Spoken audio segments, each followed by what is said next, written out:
Hello, नमस्कार। मैं रमेश त्रिवेदी स्वागत करता हूँ आपके अपने प्लेटफ़ॉर्म में दोस्त। मेरे दोस्त, ये मेरी कोई फुल एक क्लास नहीं है, मेरी एक डेमो क्लास है मेरे दोस्त। तो स्वागत करता हूँ आपकी अपनी इस डेमो क्लास में। तो आप लोगों का हार्दिक, हार्दिक, हार्दिक स्वागत है मेरे दोस्त।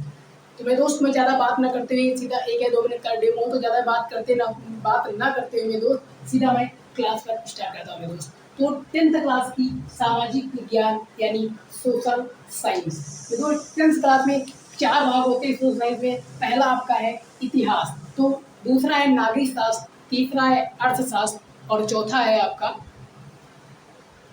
भूगोल मेरे दोस्त। तो ये 4 चीज़ों में मेरे दोस्त, मैं पहला इतिहास का पहला चैप्टर लेके आया हूँ मेरे दोस्त, यूरोप में राष्ट्रवाद का उदय मेरे दोस्त। तो बात करते हैं कि यूरोप में राष्ट्रवाद का उदय, आज इस पे चर्चा करते हैं। तो सबसे पहले ये जानने के लिए आप ये जान लो कि राष्ट्रवाद क्या होता है मेरे दोस्त।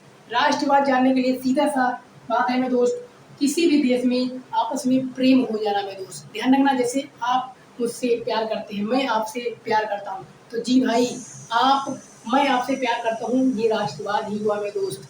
तो सीधी-सी बात, राष्ट्रवाद ही आपका एक प्यार हुआ मेरे दोस्त। अच्छा, राष्ट्रवाद क्वेश्चन आ सकता है 10th में कि राष्ट्रवाद का उदय जो है, राष्ट्रवाद कहाँ से हुआ सबसे पहले मेरे दोस्त। तो राष्ट्रवाद सबसे पहले फ्रांस से हुआ। किस देश से हुआ मेरे दोस्त?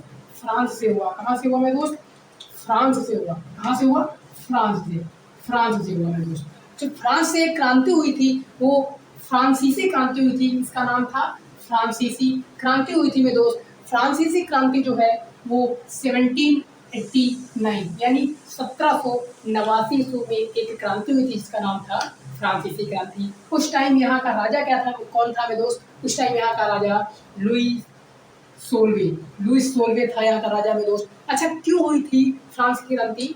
तो फ्रांस की क्रांति इसलिए हुई थी मेरे दोस्त, वहाँ पर रावण राज चलता था मेरे दोस्त। वहाँ का जो राजा था वो सिर्फ अपनी मनमानी करता मेरे दोस्त। जहाँ पे रावण राज चलेगी वहाँ पे राम का जन्म लेना तो पड़ेगा ही मेरे दोस्त। तो वहाँ की जनता ही क्या बन गई? राम बन गई मेरे दोस्त। ध्यान रखना, कभी-कभी ऐसा होता था, क्या था, वहाँ का जो राजा था वो मनमानी करता था अपनी प्रजा की, कोई नहीं सुनता था मेरे दोस्त, सिर्फ अपनी मनमानी करता था। वहाँ एक और नियम लागू हो गया था, राजा का बेटा ही राजा बनेगा। ये तो बात गलत है ना। कभी-कभी ऐसा होता है, जिस सत्ता पे लोग बैठ जाते, जो सत्ता में होती है इसकी सरकार, तो वो क्या बोलने लगती है कि मैं ही हूँ सब कुछ। ऐसा कुछ नहीं। मैं तो ध्यान रखना, सत्ता में बैठा हुआ इंसान अगर अपने आप को राजा मानने लगा मेरे दोस्त, तो ध्यान रखना, वो राजा सिर्फ उसकी प्रजा ही उसको बनाई, उसकी जनता ही क्या की, उसको राजा बनाई।